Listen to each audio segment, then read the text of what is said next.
दोस्तों अभी हाल ही में बॉम्बे हाईकोर्ट का एक बड़ा जजमेंट आया है दोस्तों, जिसमें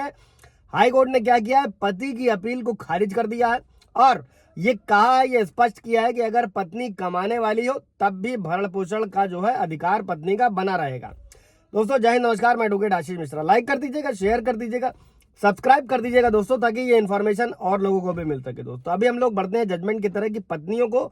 मेंटेनेंस के केस में पतियों को क्या गलतियां नहीं करनी है, जिससे ये आदेश आया है। दोस्तों बॉम्बे हाईकोर्ट ने हाल ही में यह कहा है कि अगर पत्नी कमा रही है तो इसका मतलब बिल्कुल भी नहीं है कि उसे अपने पति के उसी यानी कि समान जीवन स्तर के समर्थन से वंचित किया जा सकता है दोस्तों, जिसकी वो अपनी शादी के समय आदी थी।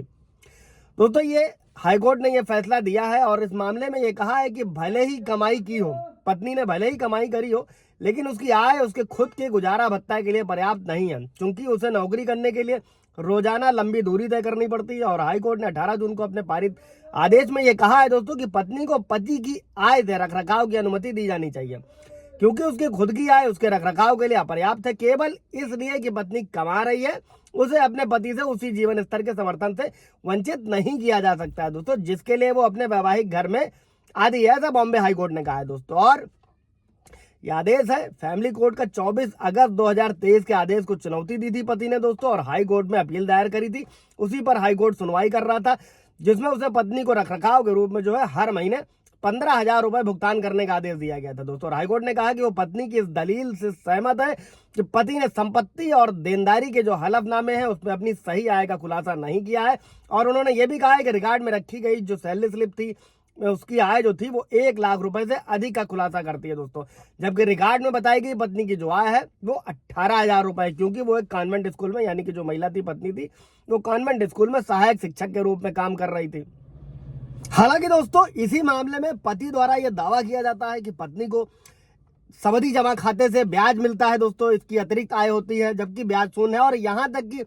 पत्नी जो है वो ट्यूशन पढ़ाती है, उससे वहां से भी उसकी आय होती है दोस्तों, लेकिन इन आय को स्थायी स्रोत नहीं कहा जा सकता। और कोर्ट ने ये कहा दोस्तों, ये साफ किया कि पति और पत्नी की आय में भारी असमानता और जिसकी तुलना नहीं की जा सकती। और कोर्ट ने यह साफ किया कि पत्नी निश्चित रूप से उसे जीवन स्तर के साथ बनाए रखने की हकदार है, जैसा कि वो उनके अलगाव से पहले यानी कि पति के साथ में रह रही थी। और रखरखाव की जो रकम होती है दोस्तों, उसका निर्धारण करते समय इन सभी बातों का विचार किया जाना जरूरी है दोस्तों। जो संबंधित जो भी पक्ष है, उनकी आय क्या है,